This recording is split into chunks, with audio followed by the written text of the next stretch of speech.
Baik, Assalamualaikum warahmatullahi wabarakatuh. Perkenalkan, nama saya Mohcan Daryadi. Saya dari kelas manajemen dengan NPM 0211234777. Dan pada kesempatan kali ini saya akan membahas tentang Aldi Burger, yaitu bisnis kuliner milik Ali Taher. Yang bisnis ini dikenal karena menggunakan strategi pemasaran yang unik dan juga berbeda dari biasanya, sehingga mudah menarik perhatian dan viral di media sosial. Strategi guerrilla marketing atau guerrilla marketing. Aldi's Burger menggunakan strategi guerrilla marketing, yaitu teknik pemasaran yang kreatif, tidak konvensional dan biaya rendah, tetapi mampu menarik perhatian besar. Beberapa strategi yang digunakan antara lain shock value marketing, konten viral dan humor, serta reverse marketing atau promosi yang anti mainstream. Contohnya, Aldi Taher ini memanfaatkan citra dirinya yang unik dan kontroversial untuk menarik perhatian. Bahkan saat stok habis, ia justru menyarankan membeli ke kompetitor, yaitu meningkatkan kepercayaan pelanggan. Tetapi di strateginya Aldi Taher ini memiliki sistematik thinking error juga tentunya.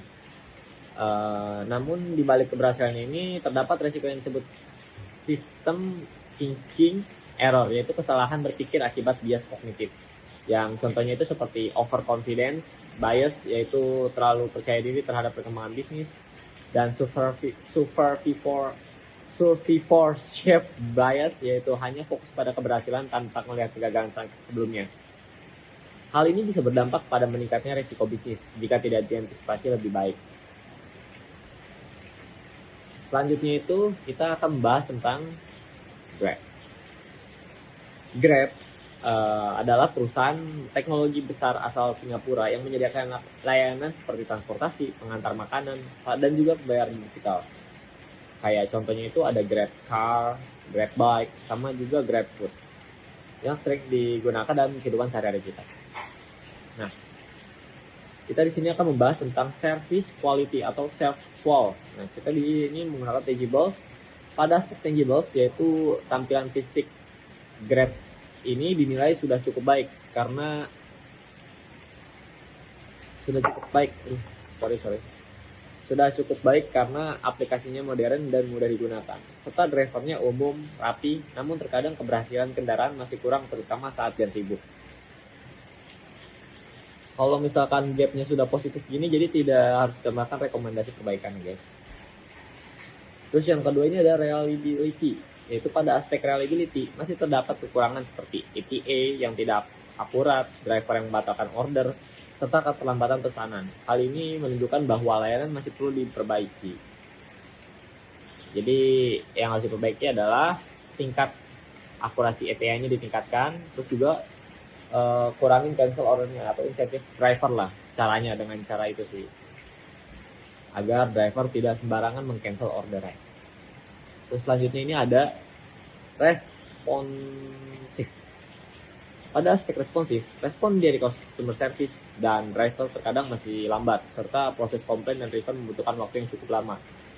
Ya, mulai dari sebenarnya mereka tuh udah punya AI sih untuk membalas pesan-pesan kita sebelum dialihkan langsung ke customer service. Cuman kadang AI-nya juga itu masih kurang kompatibel lah bisa dibilang. Nah, untuk rekomendasi perbaikannya ini adalah pertama, percepatan customer service yang menambahkan AI plus human support. Jadi jangan cuma AI tapi juga human support untuk di depannya sebelum lari ke customer service. Terus juga mempercepat proses refund. Nah, selanjutnya ada asuransi. Untuk aspek asuransi ini, Grab sudah cukup baik karena menyediakan fitur keamanan, kompetensi driver, sama perlindungan data setelah pembayaran. Terus juga dari persepsi lainnya juga fitur keamanan mulai dari share rate, verifikasi driver, pembayaran digitalnya juga masih aman, masih ada kekhawatiran, tapi minusnya itu masih ada kekhawatiran keamanan di kondisi tertentu. Untuk gapnya positif, pelanggan cukup percaya pada layanan dari Grab. Jadi untuk rekomendasi perbaikan di asuransi ini tidak ada. Nah, selanjutnya ini adalah empati. Pada aspek empati, sebagian driver sudah ramah dan membantu, namun masih ada yang kurang sopan atau memilih-milih order tentunya. Kita semua merasakan itu ya. Selain itu, pelayanan customer service juga masih terasa kurang personal.